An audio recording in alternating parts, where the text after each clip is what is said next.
नमस्कार स्टूडेंट्स, मैं डॉक्टर मीनाक्षी नेगी, राजनीति विज्ञान विभाग PNG PG college Ramnagar Nainital से। आज हम अध्ययन करेंगे अधिकार अर्थात राइट्स का। थॉमस जेफरसन के अनुसार संभवतः प्रकृति के द्वारा सब मनुष्य को समान रूप से उत्पन्न किया गया है।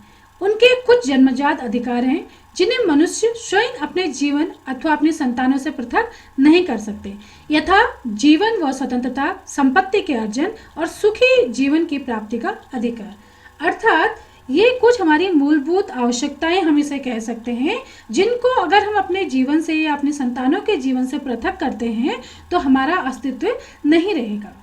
लॉक ने भी जीवन, स्वतंत्रता और संपत्ति के अधिकार की बात उन्होंने प्राकृतिक अवस्था में कही थी। प्राकृतिक अवस्था अर्थात जिस समय राज्य का निर्माण नहीं हुआ था, उस अवस्था में इन तीन अधिकारों की बात उन्होंने प्रकृति द्वारा प्रदत्त कही थी।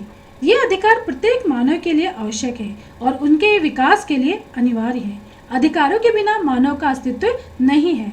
अधिकारों की संकल्पना प्राकृतिक है।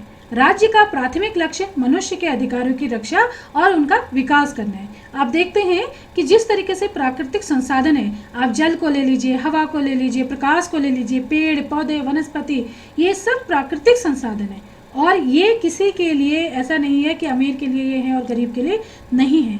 ये सभी को बराबर मात्रा में मिले हुए हैं। तो उसी तरीके से जो अधिकार हैं उनकी जो बात की जाती है कि प्राकृतिक है हमारे लिए, तो उसी तरीके से ये अधिकार भी हमारे लिए अनिवार्य है। नॉस्की के अनुसार अधिकार सामाजिक जीवन की वो परिस्थितियां हैं जिनके अभाव में सामान्यतः कोई भी व्यक्ति अपने व्यक्तित्व का विकास नहीं कर सकता है। इसलिए अपने व्यक्तित्व के विकास के लिए, अपने विकास के लिए, मनुष्य के विकास के लिए इन अधिकारों का होना बहुत आवश्यक है।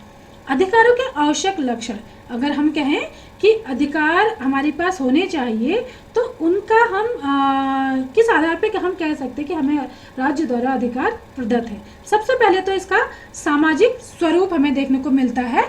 अधिकार का सर्वप्रथम लक्षण यह है कि अधिकार के लिए सामाजिक स्वीकृति आवश्यक है।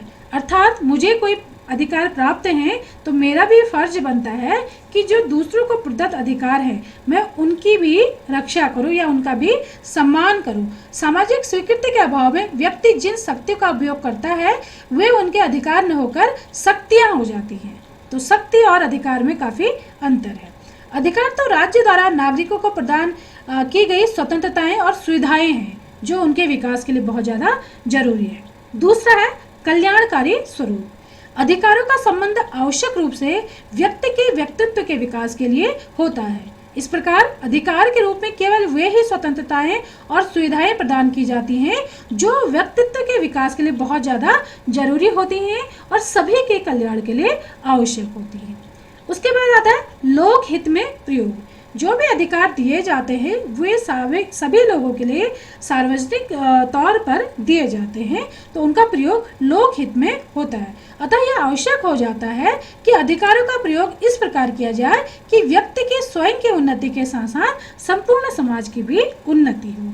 अगला आता है राज्य का संरक्षण।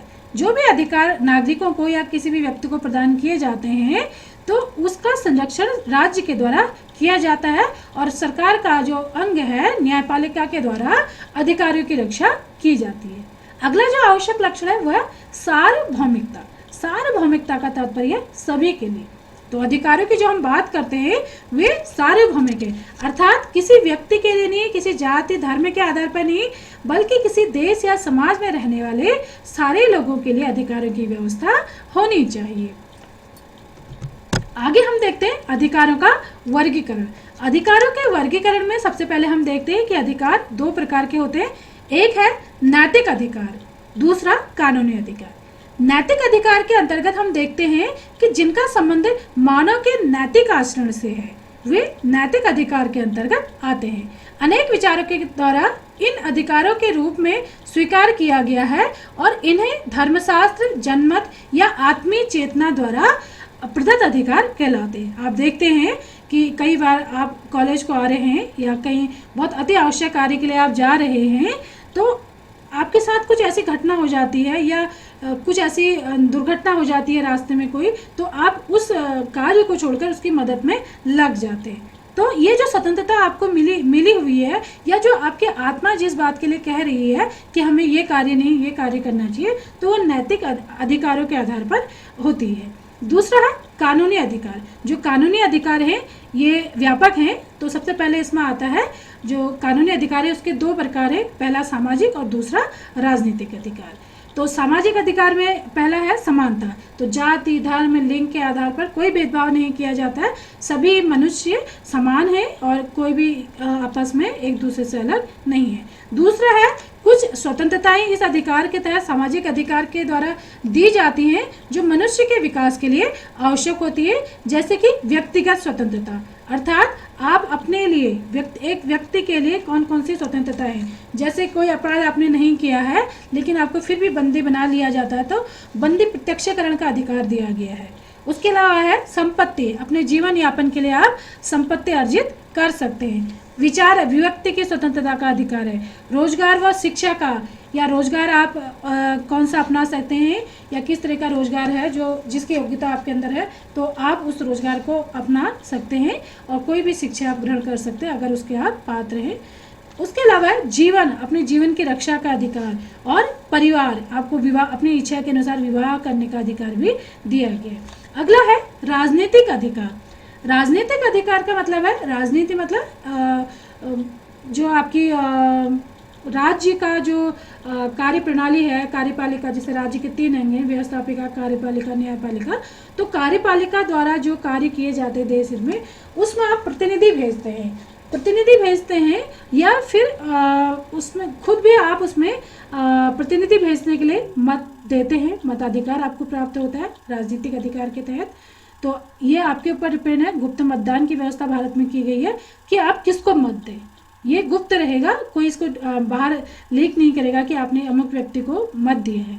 दूसरा है निर्वाचित होने का अधिकार। आप किसी भी पद पर अगर आप एक निश्चित आयु सीमा या जो भी अर्हता उसमें है, योग्यताएं रखी गई हैं, उसको आप फॉलो करते हैं, पूरी करते हैं, तो आप निर्वाचित होने का अधिकार या चुनाव लड़ने का अधिकार भी आपको दिया जाता है। तो ये राजनीतिक अधिकार में आता है। इसके अलावा आप किसी भी राजनीतिक दल में अपने विचारों के अकॉर्डिंग, आपको जो भी राजनीतिक दल सही लगता है उसके अकॉर्डिंग आप किसी भी राजनीतिक दल में शामिल हो सकते हैं और उससे संबंधित अपने विचार दे सकते हैं। इसके अलावा जो राजनीतिक आपका अधिकार है उसमें सार्वजनिक पद ग्रहण करने का अधिकार, यह भी आपका अधिकार है।